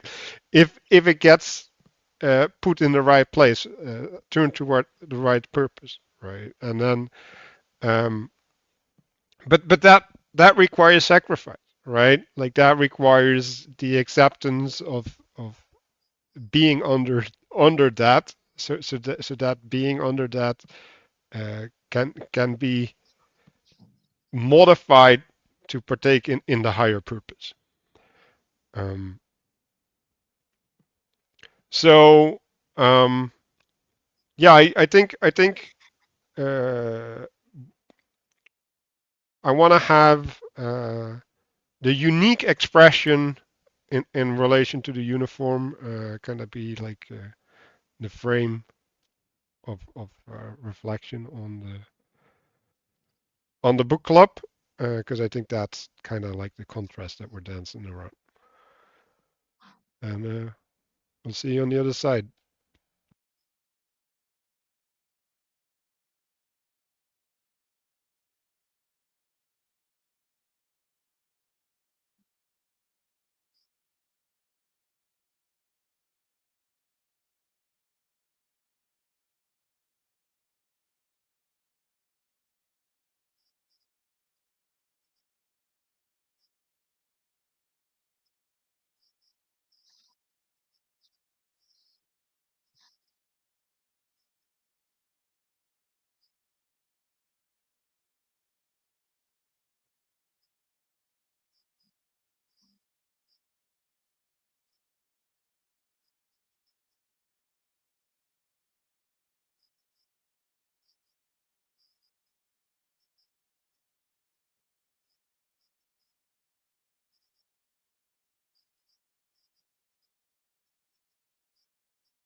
Okay. Who is willing to share their insight?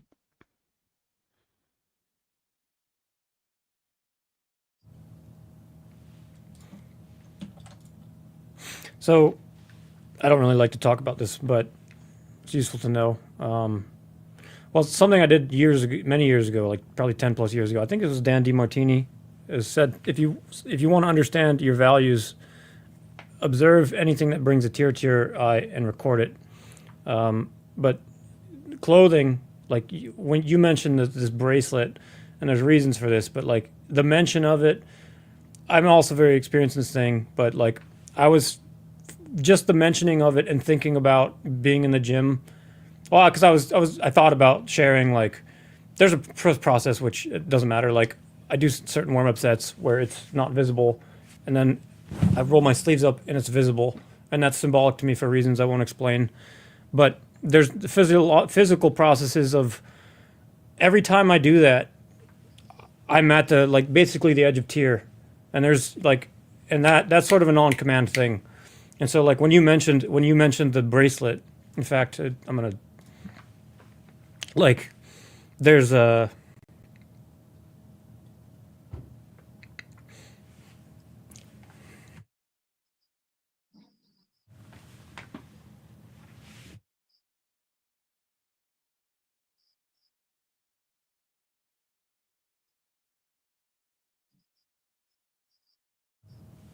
yeah. See, I can't even complete the sentence, but there's a physical power to me, like my mouth salivates, body temperature raises, like my mouth is salivating. Like it's I have a physical it's a certain level of physical adeptness, okay, but this is a well developed thing that I've 10 plus years experience with, right? The feeling like flushes from the like feeling blood flow move through the body, but I recognize this in the context of the gym. If you pay attention, these things you can perceive these sorts of influences of clothing in everyday life. That's all I'll say. This is just a testimony of.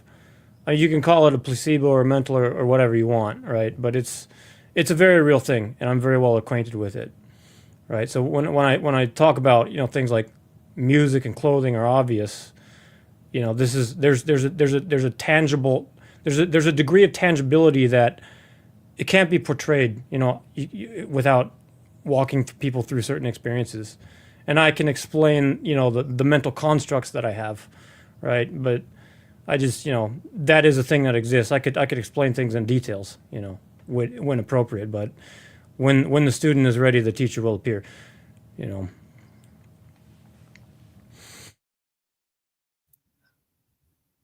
I was thinking a little bit about so the reflection was a unique expression in relation to uniformity. That I was thinking about this thing of it's necessary to submit oneself to some sort of structure or uniformity in order to actually have some sort of contrast of that unique expression. Otherwise you wind up getting kind of like Mark kind of mentions this thing that if you don't already have a thing, then one will be assigned to you without your knowledge or consent. And it's a similar thing can happen in the case of fashion. Like you can be kind of swept up. You can wind up succumbing to the influences of trying to if you don't have a uniform or something like that, you might actually, maybe even a uniform will be provided to you without your prior knowledge or consent. A lot of these things, it's a lot safer to travel in groups. A lot of people wind up finding their tribe, and sometimes that tribe is just these people listen to the same band and that we all dress like the person who runs the band or whatever sort of thing, and that can be particularly dangerous as opposed to having an identity that is more constructive, and ultimately they wind up having less. There's actually more uniformity among the fashionable types from what I've noticed, that you get like you get the metalheads with the long hair, all look exactly alike, or you get the and there's very little there. Whereas you get the people who wear uniforms, they'll have patches or little things, tiny little identifiers. Maybe they do something with their hair or something like that. And it's a lot easier actually to identify unique persons among people wearing uniforms than it is to identify unique persons among people who are following a particular fashion. So just kind of that thing. And to Danny's point, there's a certain connection that you can wind up getting to the outward form of expression. It's there's a danger in attachment to anything, which is to say, like, trying to seize it and say, I always need this sort of thing. Then you can be like, oh, if I don't wear this ring or something like that, like I need to always have it on me or something of that sort. But there can be something that, especially if there's a sentimental sort of thing, or if there's a religious affiliation, like you got things like scapulars and stuff like that. Interestingly, it's based on the actual full monk's habit with the hood and everything like that. And what they would do is they would cut out little squares out of like old monk's habits that just weren't being used anymore. They had holes in them or whatever. They would just cut squares out of them, and from the front and back, and then they would string them together. And so you could then take a uniform, and then you could give this little miniature uniform for someone to wear under their other clothes. So it winds up, you take a larger uniform and then kind of break it off as a little sub uniform, which is more of an accent piece. It acts sort of in a similar way of like a flag on on a boat or a building or something like that, that you're kind of identifying a certain allegiance, or you're under a certain set of principles, something like that. And so I'm just kind of, I guess I don't necessarily have an answer to it, but I'm just kind of thinking a little bit about how that works, where you can go between having your public devotion and private devotion, I guess you could say, with relation to a uniform or something like that. There's, sometimes if the thing is particularly special to a person, then there may be a certain aspect of the larger uniform that they carry with them as a form of expression, or even like private sort of thing. Police officers, a lot of times they have their badge or something like that on a lanyard or something of that sort. Or people have these sorts of things that they keep inside of their jackets, or maybe like a pin or a class ring or something like that. You can't wear the school uniform anymore, but you can wear the class ring, that type of thing. And you wind up carrying around a miniature little microcosm of your uniform as you go along.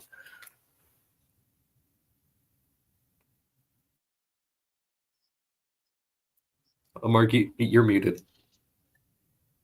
I can't hear you. That's his uniform. It's fine. Yeah. No, you end up integrating that in your identity, your class rank. It becomes part of you going forward, which is proper integration, without losing the fact that you were in school. But you can't stay in school. Like, that's, some people do that. That's bad. Don't do that.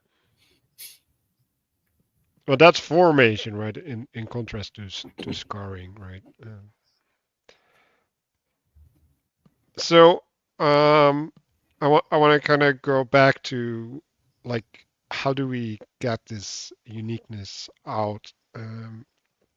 So my mind went to flavor and aftertaste, right? So we can flavor things. Like, when you flavor something, you're not messing with the identity itself, but you're messing with the expression of the identity.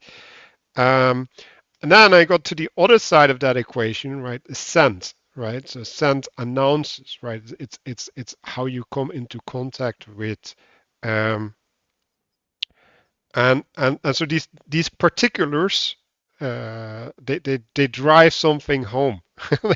they deliver. I don't know, the intimacy, I guess, or the affordance for intimacy. That's maybe better, right? Like, there's things to connect to and to lift up, and they're intangible, and they're setting a mood, right? They're setting in yeah, like I wanted to say container, but it's not a container. It's actually an emotive force or something, right? Like it's more driving, it's more guiding, directing than constraining. Um, they're accents to what we're doing, right? And so what is an accent? An accent conforms to a language because you still speak the language, right? But it adheres to the locality, right? So it gives a local expression of the language because like there needs to be local functionality and identity as well that needs to be maintained. So yeah, you can also accentuate things, right?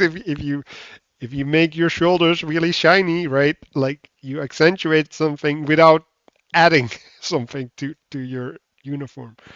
Um, so yeah, there's a way in which you can work with the things that are pre-existing without adding stuff.